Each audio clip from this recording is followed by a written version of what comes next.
सभी को जय मसीह की. परमेश्वराच्या मधुर नावामध्ये सर्वांना सलाम.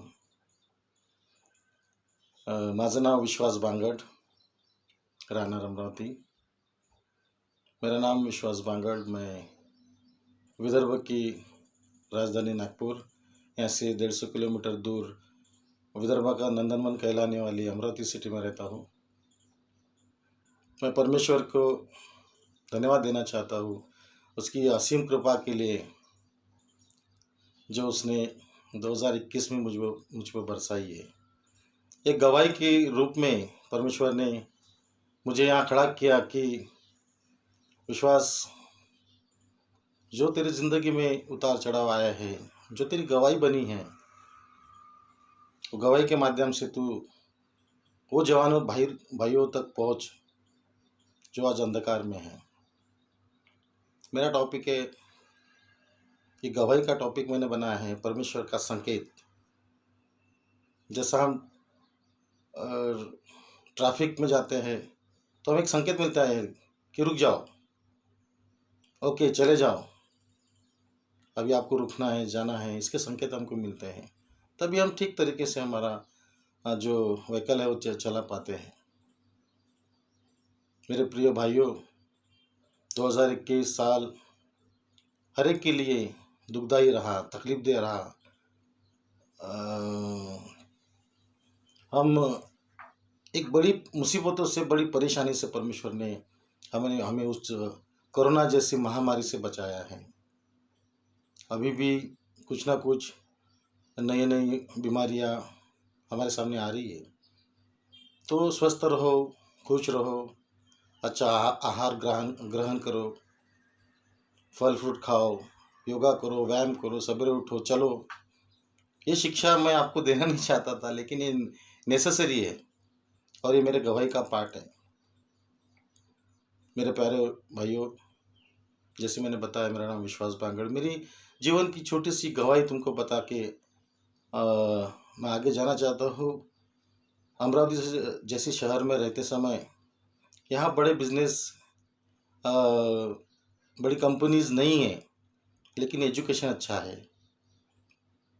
यहाँ रोज़गार की संधि है, लेकिन नागपुर जैसा शहर दूर होने के कारण आज तो ट्रांसपोर्टेशन, रेलवेज़, ये सब चीज़ें आज है. लेकिन हमारे बचपन में हमें ये चीज़ें मालूम नहीं थी. माँ बाप की परिस्थिति हालांकि होने के कारण पिताजी मजदूरी करते थे. खेतों में कुआं खोदने का उनका काम था. बाद में वो कंस्ट्रक्शन वर्क में गए. माँ दूसरे को यहाँ पे जाके काम करती थी. ऐसी परिस्थिति में उन्होंने निर्णय लिया कि विश्वास को क्यों ना हमें मसीह क्रिश्चियन हॉस्टल में डाला जाए. तो उन्होंने मुझे उम्र की तीसरे साल में चांदूर बाज़ार में एक हॉस्टल है, वो हॉस्टल में मुझे तीसरे साल में डाला गया. बॉयज़ क्रिश्चियन होम हॉस्टल का नाम है. बड़ी अच्छी संगति मुझे वहाँ मिली, सीखने को मिला, प्यारे दोस्त मिले. लेकिन कुछ कारणवश मेरे पिताजी ने वहाँ से मुझे निकाल के अमरावती में सुंदरलाल चौक में डायसेशन बॉयज़ हॉस्टल है, ये CNI डायसेस का हॉस्टल है, वहाँ पे डाला गया. तो नो प्रॉब्लम, मैं अपने आप को हॉस्टल की लाइफ में डाला गया. अच्छे दोस्त थे, कुछ हमारे परिवार के भाई भी हमारे हॉस्टल में थे. लेकिन घर नज़दीक होने के कारण स्कूल में कम जाना, माँ के हाथ की रोटी खाने के लिए निकल पड़ना, ऐसा जीवन था. क्योंकि हॉस्टल में लिमिटेड फूड मिलता था, लेकिन वो ज़िंदगी आज भी याद आती है. तो वो मेरा सीखने का लर्निंग स्टेज था. परमेश्वर के वचनों को सीखने का समय था, उसके संगीत को सीखने का समय था. लेकिन घर में जाने की वजह से रोज़ माँ को मिलने के लिए तो वार्डन ने हमारा ट्रांसफ़र नागपुर में डायसेशन बॉयज़ हॉस्टल सिविल लाइन में है, वहाँ पे 6वीं कक्षा से मैं वहाँ मेरे को शिफ्ट किया गया. लेकिन वहाँ पे भी अच्छे लोग मिले, अच्छी स्कूल मिली. मेरे स्कूल का नाम गार्डिनर स्कूल है, जहाँ मैं 6वीं 7वीं से 10वीं तक वहाँ पढ़ाई किया. अच्छी बहनें वहाँ मिली, अच्छे दोस्त मिले. हमारे टीचर्स, उस समय की शिक्षा दोस्तों या आज भी याद आती है। हम हर चीज़ हमको लर्न रहती थी। मराठी विषय में मेरे अक्षर, जो लिखान है, जो हर चीज़ मुझे अच्छी मिली, सीखने को मिला। ऐसे करते-करते मैं 10वीं में गया। स्कूल का नज़रिया था कि विश्वास एक अच्छा स्टूडेंट है, ये 10th में ज़रूर मेरिट आएगा या फर्स्ट क्लास ज़रूर आएगा। उसी तरह से मैंने अपनी तैयारी किया। लेकिन मैंने बताया, आपको शुरुआत में बताया, मेरी गवाही का मेन टॉपिक है परमेश्वर का संकेत। दोस्तों, वो संकेत को मैं नहीं समझ पाया और एक छोटी सी गलती कर पाया, जो हर जवान करता है। हर जवान की ज़िंदगी में ये छोटी सी घटना ज़रूर आती है और उसका जो टर्निंग पॉइंट रहता है, और जो पड़ाव रहता है 11वीं के बाद का, कि वो कुछ अच्छे ट्रेनिंग को जाए, नर्सिंग को जाए, जीएनएम करे।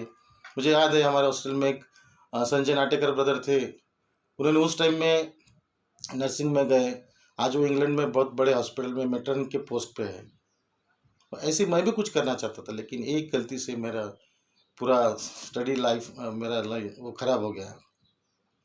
फिर आप समझ सकते हैं मुझे मेरी कौन सी गलती वहाँ हुई होंगी। वो गलती के कारण मुझे हॉस्टल से निकाला दिया गया। फिर मेरे को वहाँ के माइकल सर थे, पन्नाडकर मैडम थी, उनको मेरी दया आई। मैं उस दिनों में, मेरे दोस्त थे जो इस्लाम कॉलेज के बाजू में उनके छोटे पान के शॉप थे। वो बेचारे मेरे को चेरी देते थे खाने को, नाश्ते को, चाय को पैसे देते थे, लेकिन मुझे अच्छा नहीं लगता था। खाने को रोटी रोटी के लिए मैं तरसा। फिर मेरे दोस्त बोले कुछ तो भी कर। पानठेला, मेरे को ये पानठेले का जीवन अच्छा नहीं लगा, क्योंकि मैं तंबाकू पुड़ी न खाने वाला लड़का था। फिर मैंने निर्णय लिया, क्यों ना मैं रिक्शा चला के अपनी स्टडी पूरी करूँ, और जो मकसद से मैं हॉस्टल से बाहर निकाला गया वो भी पूरा करूँ। वो मैं जीवन अपना उनके साथ व्यतीत करने के लिए मैंने प्लान किया, लेकिन हॉस्टल ने मुझे निकाल दिया। वो मेरी गलती थी। लेकिन प्रियो, ये सच्ची गवाही है, जीवित गवाही है। परमेश्वर ने हर बार मुझे संकेत दिया, विश्वास, यू आर रॉन्ग, विश्वास तू गलत कर रहा है। मुझे परमेश्वर ने गाने का दान दिया, मुझे बजाने का दान दिया। ये सब चीज़ें छोड़ के मैं अलग राह में निकल गया। 12वीं के 11वीं-12वीं अम्बेडकर कॉलेज में मुझे अच्छे परसेंटेज मिले, लेकिन मैं पढ़ाई से दूर होते गया। फिर रात को चुप चुप के मुँह को स्कार्फ लगा के रिक्शा चलाता। उस टाइम में नागपुर इतना डेवलप नहीं था। एक ही बर्डी का पुल वहाँ बन चुका था। लेकिन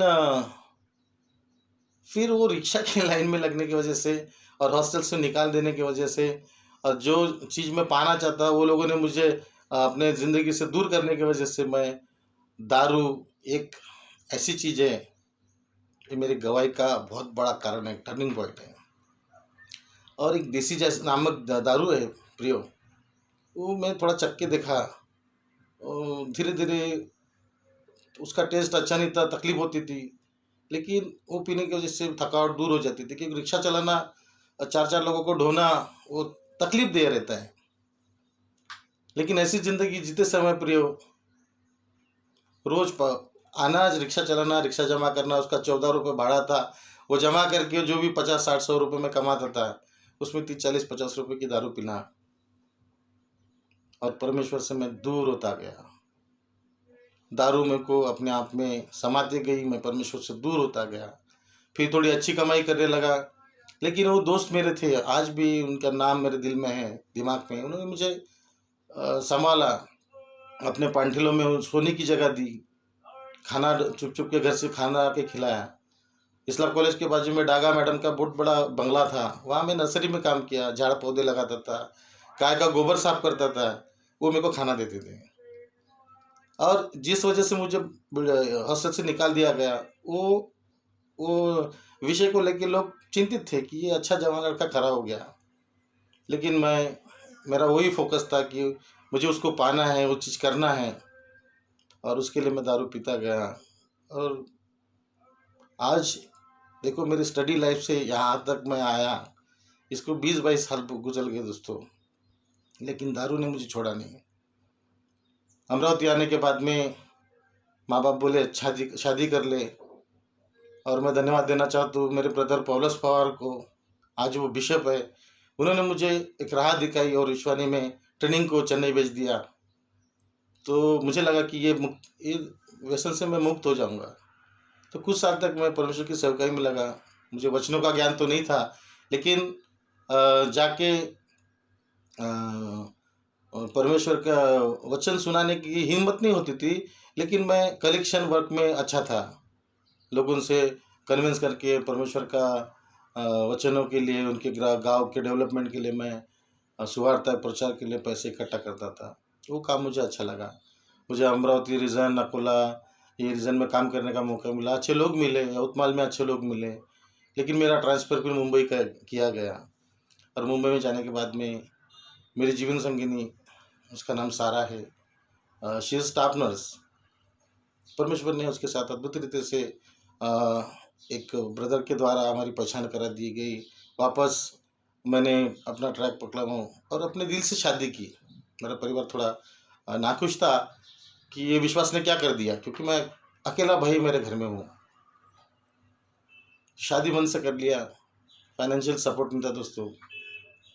और वो सेवकाई करते समय मैंने ट्रांसफ़र ठाना से अमरावती मांगा विश्वानी को। तो शायद से वो अधिकारी को मुझे रुकने लगा है और मैंने थोड़ा सा टेंशन में आके वो सेवकाई छोड़ दिया है। मैं परमेश्वर की कॉलिंग को देखता था कि मैं पास्टर बनूं, क्या करूं। मुझे मालूम नहीं था कि परमेश्वर क्या मुझसे चाहता है। और अमरावती में आने के बाद में फिर वापस वही दोस्त मिले और मैं एक चाइनीज़ का बिज़नेस स्टार्ट किया। हमारे अमरावती में बैप्टिस्ट चर्च है, जो बचपन से मैं पैदा हुआ तब से मैं चर्च में जाता हूँ। पास्टर इंगोले इन्होंने मुझे अपने बच्चे के जैसे पाला। हमारे माँ पिता को वो चर्च का सेवकाई का मौका दिया। उतने छोटे से पगार में हमने मेरे माँ बाप ने हमारे बहनों को मुझे अच्छी परवरिश दी। हमारा नाम, मेरे भाई बहनों का नाम, मेरा नाम विश्वास, आशा, प्रीति, ममता, ये पास्टर इंगोले ने नाम सजेस्ट किए। और मुझे अच्छा लगता है मेरे बहनों का नाम लेते समय कि आशा, विश्वास, प्रीति, ममता, ये सब यानी वचनों के आधार है, ये फल है। लेकिन वो वचनों को भी अहमियत मैंने दिया नहीं। ये नामों को मैंने समझा नहीं कि परमेश्वर ने हमको क्या नाम दिया है। विश्वास, न दिसणाऱ्या गोष्टीवरचा भरोसा मुझे विश्वास, ये अच्छा सुंदर नाम को मैंने समझा नहीं। और अपना जीवन, जो मेरा शरीर है, जो परमेश्वर का भवन है, उसका घर है, और मैं दारू पीते पीते उसको खराब करते गया। और चाइनीज़ के फास्ट फूड के धंधे में, बैप्टिस्ट चर्च के बाजू में डीमार्ट है, वहाँ उसके सामने मैंने उस चाइनीज़ फास्ट फूड स्टार्ट किया। सब मसीह परिवार हमको पहचानते थे, इसलिए बहुत कस्टमर आते थे। करीबन 5 से 6 हज़ार रुपये का पर डे मेरा चाइनीज़ का स्टॉल चलता था। और बड़े बड़े अधिकारी, अच्छे लोग, इवन महानगर पालिका के आयुक्त के घर में भी हम मेरे चाइनीज़ जाते थे। पास्टर तंत्र पड़े, इनके साथ में जो फॉरेनर्स आए थे, दादा मोहड़ दादा है, उनके जो गेस्ट आते थे वो मेरे यहाँ से चाइनीज़ खाते थे। मुझे बहुत अच्छा लगता था। मेरे को फूड की सर्विस अच्छी लगती थी, लेकिन पैसा बहुत आने के कारण मैं उसमें अच्छे दोस्त मिले नहीं। विश्वास, चल, वही राह पकड़ते। और दारू पीने के बाद अच्छा लगता था, सब बोझ हल्का हो जाता था। पैसा बहुत था दोस्तों। मैं एक बार दारू पीने बैठता था तो दोस्तों को पूरा बार में सबका बिल भर देता था। ऐसा मेरा जीवन था। तो दोस्त मिलते गए। कुछ अच्छे दोस्त थे जो दारू पीते थे, अपने कंडीशन की वजह से, फैमिली है, किसी की पत्नी अच्छी नहीं है, किसके माँ बाप अच्छे नहीं है, किसके माँ बाप नहीं है, किसका बहुत बड़ी असाध्य बीमारी से लोग जकड़े हैं, लेकिन इसका उत्तर दारू नहीं है। ये आज मैं समझ पाया। एक गीत है जो मैं रोज सवेरे 6 बजे सुनता हूँ कि बीमारी तेरा बसना चल सका, मुझ पे तेरा बसना चल सका। ऐसा कोई संगीत है, मुझे बराबर आता नहीं है। ऐसा कोई शस्त्र ना बना जो कर सके तेरा मेरा सामना। परमेश्वर ने सुंदर गीत से मुझे आशीषित किया है। तो बीमारी को धमकाया गया है गीत में कि बीमारी तेरा बसना चल सका, मुझ में तेरा कोई बसना चल सका। ऐसा कोई शस्त्र नहीं बना जो परमेश्वर ने ऐसा शस्त्र बना के रख दिया है कि वो शस्त्र को तोड़ देगा। प्यारो, एक छोटा सी गवाही के कारण मैं तुमको बताया जाता हूँ कि वो दारू ने मुझे ऐसा, मैं ज़्यादा समय ले रहा हूँ ऐसा लग रहा है, लेकिन परमेश्वर की ये गवाही सुनना ज़रूरी है। मेरी एक गवाही से आप लोग वो व्यसन से दूर हो जाए, ऐसी मेरी इच्छा है। मेरे छोटे बड़े भाइयों जो ये नशे से जुड़े हुए हैं, देखो नशा हर प्रकार की होती है। किसी को पैसा का नशा है, किसी को दौलत का नशा है, किसी को दारू का नशा है, किसी को व्यभिचार का नशा है। ये सब नशे से दूर हो जाओ। उड़ाऊ पुत्र ने यही गलती किया, वो परमेश्वर की बातों को नहीं समझ पाया। अपने बाप ने जो चीज़ बताई उसी को सब चीज़ें दिया, उस चीज़ को वो समझ नहीं पाया। अपना वैभव छोड़ के वो दोस्तों के साथ चला गया, मौज मस्ती किया। आखिर में उसको पश्चाताप हुआ। मेरी वैसी परिस्थिति तो नहीं थी कि मैं पैसा उड़ाऊँ, लेकिन मैं अपने आप को वो उड़ाऊ पुत्र समझता हूँ। मैंने परमेश्वर की बातों को समझ नहीं पाया, लेकिन मन फिराओ, वापस आओ। परमेश्वर चाहता है वापस आओ और उसके संकेत को समझो। कितना प्यारा मसीह है, कितना जिंदा खुदावन है, जिन्होंने ऐसे महामारी में अपने को संभाल के रखा। दोस्तों, मैं ज़्यादा दारू पीने की वजह से एक विधर्मी मित्र मुझे मिला, जो कुछ अलग जादू टोने जैसा कुछ करते रहता था। विश्वास इसमें धन मिलता है, ऐसी पूजा करने से ये होता है। तो मैं बोलता था नहीं यार, ये ज़िंदगी अपने को जीना नहीं, लेकिन दारू पीना है, उससे मुझे अच्छा लगता है। तो खाली मैं आऊँगा, तेरे साथ मजा मौज करूँगा, लेकिन मैं वो पूजा पाठ नहीं करूँ। मैंने कभी पूजा किया नहीं, लेकिन एक गलती हुई। चांगापुर में एक मंदिर है, वहाँ पे मैंने उसका कुछ खाना खा लिया और वो प्रसाद था खोबरे के जैसा, वो थोड़ा चख लिया दारू में, और मेरा तबीयत इतना खराब हुआ दोस्तों। उसका उसका परिणाम मेरे शरीर पे ऐसा था कि मैं एक बूढ़े के नाई हो गया। 70-80 साल का शरीर मेरा हो गया। आज मैं तुमको, परमेश्वर ने मुझे हट्टा कट्टा बनाया है, सुदृढ़ तुम्हारे सामने दिख रहा हूँ, लेकिन मैं सुखड़ी पपड़ी के जैसा हो गया था। मेरी परिवार मेरे से नफरत करने लगा, मेरी मिसेस वगैरह। ये कैसा हो गया दारू के कारण? लेकिन मैं जानता नहीं, शैतानी पूरी शक्ति ऐसी मेरे घर को बांध के रख दी है। मेरा घर जो इतना प्यारा घर है, साफ सुथरा घर है, इसमें दिमक लगना चालू हो गया दोस्तों। मेरे बच्चों के दांत बालों को कुछ गंदा होने लग गया। घर में मराठी हम झुरड़ बोलते हैं, कॉकरोच, ऐसे लाखों की तादाद में कॉकरोच हो गए। कितना भी साफ करती थी मिसेस, लेकिन वो कॉकरोच कम नहीं हो रहे। और मेरी बहन की बच्ची है एलिना, वो बोलती थी मम्मी मामा के घर में कुछ दुष्ट आत्मा की शक्ति है। परमेश्वर, शैतान ने मुझे अपने बस में ले लिया। दारू तो मैं पीता ही था, लेकिन मेरे परिवार में कार्य होने लगा। अमरावती में आईपीसी चर्च के पास्टर शोभिन है, जो मेरे रिलेटिव है, वो हमेशा मुझे बोलते थे ब्रदर नो प्रॉब्लम, अच्छा हो जाएगा, आप मेरा पक्का ब्रदर है। मैं नहीं समझ पाया। तो ये सब चीज़ें मैं आपको इसलिए बताना चाहता हूँ ब्रदर, दोस्तों, भाई बहनों, कि ये गवाही के माध्यम से आप मन फिरा लो, परमेश्वर के संकेत को सही में समझो। तो ये दारू ने मुझे कमज़ोर कर दिया। 80 साल के बुढ़े के जैसा मेरा शरीर हो गया। मेरे माँ बाप रोने लग गए, घुटनों पे आके प्रार्थना करते थे कि हमारा लड़का मर जाएगा। मेरे बच्चे छोटे छोटे आके मेरे मुंह में निवाला डालते थे कि पापा जिंदा रह जाए। मिसेस रोज प्रार्थना करती थी, रात भर लोग सोते नहीं थे।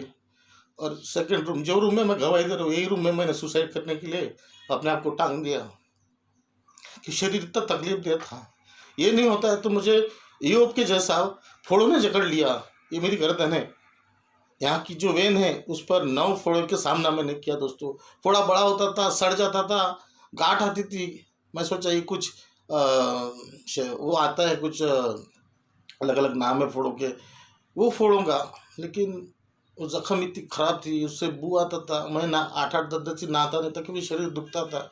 पानी से डर लगता था, घर से डर लगता था, बाइबल के वचनों से डर लगता था, घर की वातावरण से डर लगता था, मेरे बच्चों से मैं डरता था। उसमें मेरा ये ज़मान है, उसमें छोटी जीभ रहती है, वो भी नीचे उतर गई। तो मैं खामोश उनको देखते रहता था। सफ़ेद दाढ़ी हो गई, बैठे रहता था। पास्टर बिशप पौलुस पवार मुझे कोरोना के काल में आके मिले कि विश्वास ऐसा कैसा हो गया। हमेशा गाइडेंस करने वाला इंसान ये मेरे घर से निकल जाए, ये मेरे को लगता था। काय को पौलुस दादा घर पे आते, क्यों ये मेरे को वचन बताते रहते। मैंने दादा को बोला, दादा तुम कब जा रहे हो? ये मेरी सच्ची गवाही है दोस्तों। और मैं धन्यवाद देना चाहता हूँ मेरे दोस्त मनोज बोरे के लिए। उन्होंने न्यूरल गॉस्पल मिनिस्ट्री उनकी है, उनके चैनल के माध्यम से मेरी गवाही रखने का मुझे मौका दिया। दादा हमेशा विश्वास तो कैसा है, तेरा बिजनेस कैसा चल रहा है, तेरे बच्चे कैसे हैं?" हमेशा मुझे पूछते रहते हैं। मेरी बहन, बड़ी बहन, छोटी बहन है, सब ने मेरे लिए दुआ की है। मेरे दोस्तों ने मुझे समझे नहीं, ये फ़ोन क्यों नहीं उठाता है, इसको पैसे का गर्व है, इसकी औरत जो बड़े सैलरी पे है, इसको पैसे का गर्व है, दारू पीता है, एंजॉय करता है। मुझे हो सकता है मेरे रिलेटिव्स भी है, उनको भी लगा कि ये काम का इंसान नहीं है, लेकिन मेरे दिल के तड़प को कोई नहीं समझ पाया। मेरी मिसेज भी मुझे समय पे इसको छोड़ दूंगी ऐसा उसने प्रण ले लिया कि मैं इसे डिवोर्स, विश्वास मुझे डिवोर्स दे दो। वो घर में मैं उनको बांध के रखता था, घर से बाहर जाने नहीं देता। उन्होंने बहुत तकलीफ सहन की मेरे लिए, घर में लोग खाना नहीं खाते थे। तो ऐसी शैतान की बुरी शक्ति में मैं जकड़ा गया था। आपको रिक्वेस्ट करता हूँ, ये वैष्णव से बाहर हो जाओ, उड़ाव पुत्र की जिंदगी मत जियो। जो बड़े अपने को पास्टर्स बोलते हैं, चर्च, बाइबल, इसका मेरे को गुस्सा आता था, मैं घृणा करता था चीज़ों से। लेकिन मैं प्रभु मसीह में, प्रभु यीशु क्रिस्त को बचपन से बहुत चाहता हूँ। वो मेरा बाप है, उसने मुझे तकलीफ तो दिया लेकिन गिरने नहीं दिया, ख़त्म नहीं किया। ये मेरे लिए बहुत है। योग के जैसे मुझे संभाल के रखा। शैतान को बोले तू इस पर शस्त्र चला, इसके जो पीड़ा देना है दे, लेकिन इसको मारना मत, इसको ख़त्म नहीं करना, क्योंकि मेरी माँ मेरे लिए हमेशा दुआ करती। आज 1 साल हो गया, मैंने कभी दारू को छुआ तक नहीं, मेरी इच्छा भी नहीं होती प्रियो, क्योंकि मैंने प्रण किया, मैंने परमेश्वर ने मुझे बचाया, ज़िंदगी अभी अच्छे जीना है। मेरा सबसे विनंती है सब जवान भाइयों से, जो ये दारू जैसी व्यसनों में, व्यसन मराठी में जो लत में पड़े हुए हैं, वो सबको मेरा रिक्वेस्ट है, विनंती है। जैसा विश्वास ने परमेश्वर की तरफ देखा, परमेश्वर ने उसको अपने हाथों में संभाल के रखा, वैसी ज़िंदगी जियो, उसकी अच्छाई को अपने आप में ग्रहण कर लो। परमेश्वर कितना महान है। सवेरे उठो, बाइबल पढ़ो, संगीत सुनो, रोज़ एक्सरसाइज करो, अच्छा फूड खाओ, अच्छी ज़िंदगी जियो, ये मुझे कहना है। Thank you so much neural gospel ministry, और जिन्होंने मुझे गाइडेंस किया, मेरा परिवार, मेरे बच्चे, शारन जोएल, सारा, आई बाबा, थैंक यू सो मच। मेरी गवाही जो भी सुनेगा उसके जीवन में परमेश्वर जरूर कार्य करेगा, क्योंकि जीवित खुदा है, उसका रक्त महान है, और इसको स्प्रेड करो। ये जीवित खून को जो रक्त दिया है, ये लोगों को बताओ, उसके वचनों को शेयर करो। परमेश्वर करे ये जो बची जिंदगी है, मैंने आपको ये नहीं बताया, ये तकलीफ भी होने के बाद में जो कोरोना भी हो गया, वो भी तकलीफ दे रहा था। एक तो बॉडी कैसी तो भी उसमें से रिकवर हो रही, और उसमें कोरोना भी हो गया था, लेकिन 15 दिन में मेरे मिसेस ने मुझे बहुत संभाला। Thank you so much Sara, thank you so much Baptist Church, Paulus दादा, शोभन ब्रदर, मनोज दादा, ऐसे बहुत से दोस्त हैं, परिवार के लोग, जिन्होंने मेरे लिए प्रार्थना किया। गवाही दिल से सुनो दोस्तों, परमेश्वर तुमको आशीषित करेगा। Thank you so much, praise the Lord, धन्यवाद।